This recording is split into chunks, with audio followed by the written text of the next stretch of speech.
year was 2027. Advances in biotechnology were helping people improve their physical and mental abilities to an amazing degree. Provided, of course, they had enough money. A new breed of people was emerging, half human, half machine. And in Detroit, at least, not everyone was happy to see it. I'd just landed a job as head of security at Sarif Industries, a cutting-edge biotech firm.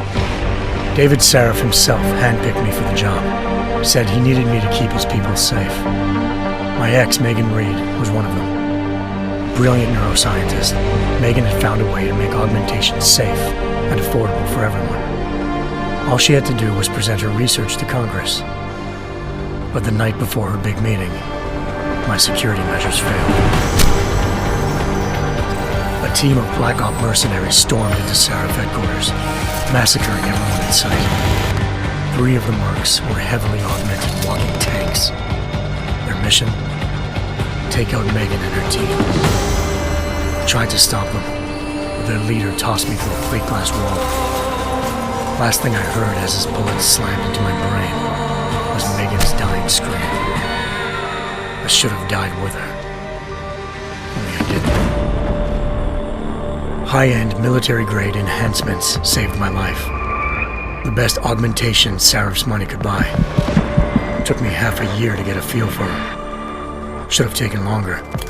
But 6 months into my recovery, Sarif Industries was attacked again. This time, by a radical group of pro-human purists. Violent, militant, and fanatically opposed to human augmentation.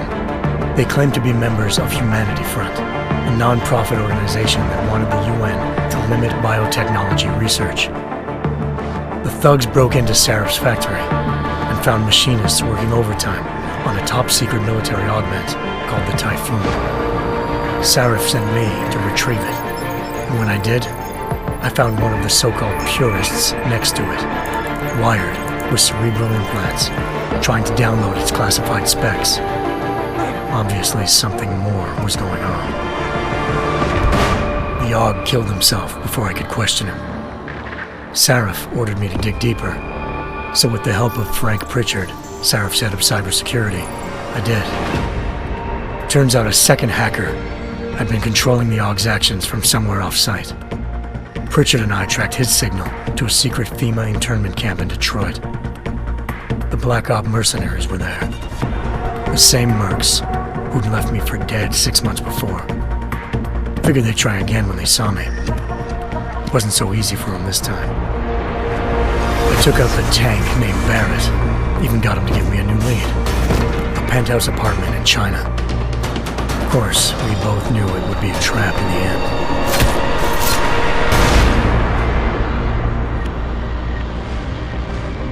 Hengsha Island, China. Home to a city so crowded, they had to build a second city on top of it. Trying to find clues in Hengsha wouldn't be easy. Lucky for me, I wasn't alone. Farida Malik, Sarif Industries' ace pilot, had lived in Hengsha before. A good person to have on your side. She knew enough about the place to get me around. Malik dropped me in the lower city, close to the penthouse Barrett had told me about. Bell Tower Associates, a private security firm under contract to the Chinese government, had agents tossing the suite when I arrived. Just not for the reason I'd been expecting. Turns out the man who lived there was a criminal hacker named Van Bruggen. The same hacker who'd been remotely controlling the AUG in Sarif's factory. Van Bruggen's panicked decision to force the man to commit suicide had been a mistake. Now his mercenary partners were gunning for him, and I needed to find him before they did. Locating Van Bruggen meant playing nice with the Triads, Hengsha's organized crime lords. They had the hacker holed up inside a low-rent capsule hotel. By the time I found him, Van Bruggen had no qualms giving up the woman who hired him. Zhao Yunru, president of the Taiyang Medical Corporation.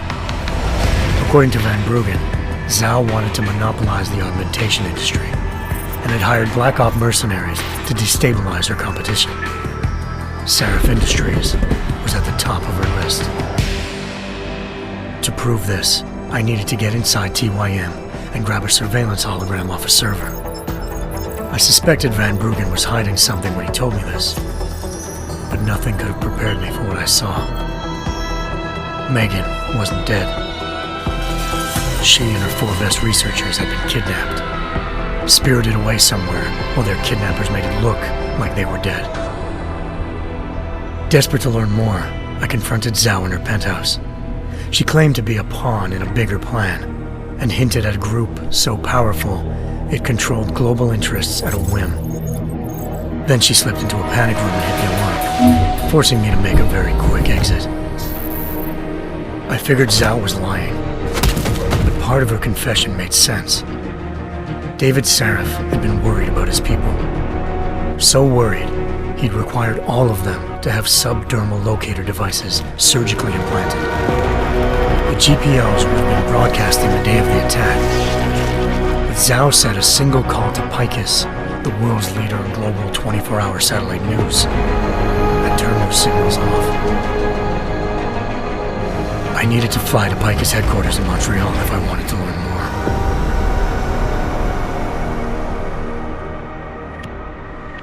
Eliza Cassan, Picus Communications' First Lady of News. Malik thought I was reaching when I told her Eliza was involved in this. The world's most famous news anchor, working with a mercenary hit squad. But when I confronted Cassan in her office, she freely admitted to jamming Detroit satellites the night Megan's team had been taken. Said she's just been following her commands. I suspected she wanted to say more. But Black Op mercenaries showed up looking to shut us both down. And just like that, the Eliza I'd been talking to disappeared. The Mercs were led by an augmented killer I'd crossed paths with twice before, Fedorova, a woman who'd made silence her best friend. She waited for me to track Eliza's transmission to a secret server room underneath the Picus complex, then jumped me from behind. A deadly fight ensued. I made sure she never moved silently again. With Fedorova down, and no one left to keep Eliza quiet, she reappeared. Turns out Picus's First Lady of News wasn't a lady at all. She was a sophisticated AI program, engineered to monitor data streams and control what people believed. Eliza told me the Mercs had brought in a Humanity Front doctor named Isaiah Sandoval to remove the scientist's implanted tracking devices while Detroit's satellites were down. She also told me to speak to David Sarif if I wanted to learn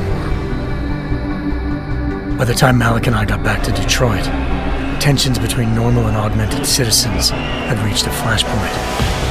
Riots were breaking out in several cities, and the UN was being urged to intervene. Sarif was trying hard to convince Hugh Darrow, the inventor-turned-philanthropist who'd once been a leading proponent of enhancement technologies, to help stop a possible regulatory vote. Sarif had a lot riding on Darrow. Megan's discovery would have given millions of people the chance to evolve beyond their normal human abilities, and at the same time catapulted Sarif Industries to the top of the Fortune 500. According to Sarif, Megan's kidnappers knew this, and didn't want people evolving unless they controlled how it was done. He called his enemies Illuminati, and urged me to keep searching. Determined to do so, I tracked down Sandoval via America's most outspoken augmentation opponent, Bill Taggart, Sandoval's boss and founder of Humanity Front. Sandoval admitted to operating on Megan's team when I confronted him, but said he hadn't removed their GPLs. He'd merely switched them to a different frequency. Pritchard was able to trace one of the signals to China. Malik and I immediately took off in pursuit. Unfortunately, the Illuminati were one step ahead.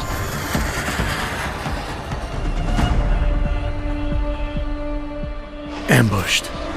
Shot out of the sky by Bell Tower Associates, seconds after entering Hengsha's airspace. Malik's piloting skills saved me. After a tense and bitter struggle, I escaped into Lower Hengsha. The tracking signal I was following led straight to the Triads, or more specifically, to the augmented arm of Tong Si-hung, leader of a gang of augmentation harvesters.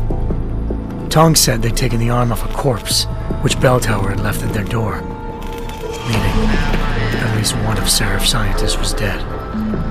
Maybe not the rest of them, though. Tong pointed me to a port used for human trafficking and helped me slip aboard a bell tower ship. It was sailing to Rifleman Bank Station, a military base in the South China Sea. Bell Tower was holding kidnapped civilians as prisoners there, and using them to perfect the Hyron Project, a human-computer interface that left most of its test subjects dead. My search for Megan would have ended then, if not for a mysterious ally named Quinn.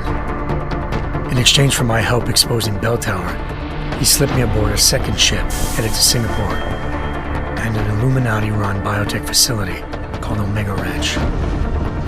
3 of Seraph's scientists were there, forced by their captors to create a technology capable of remotely shutting down augmented abilities.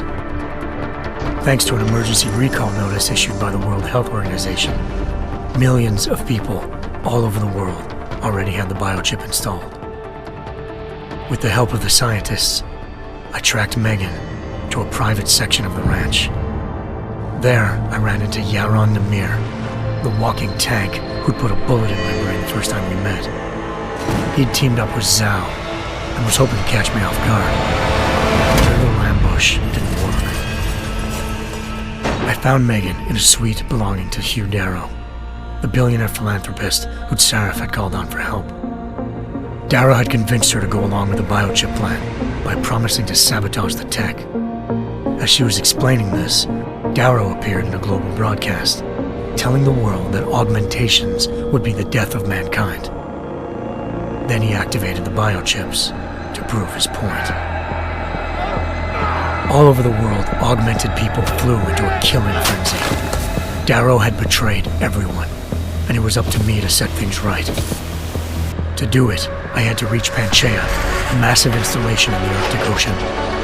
As I raced through corridors built by an all-augmented workforce, I saw death and destruction firsthand.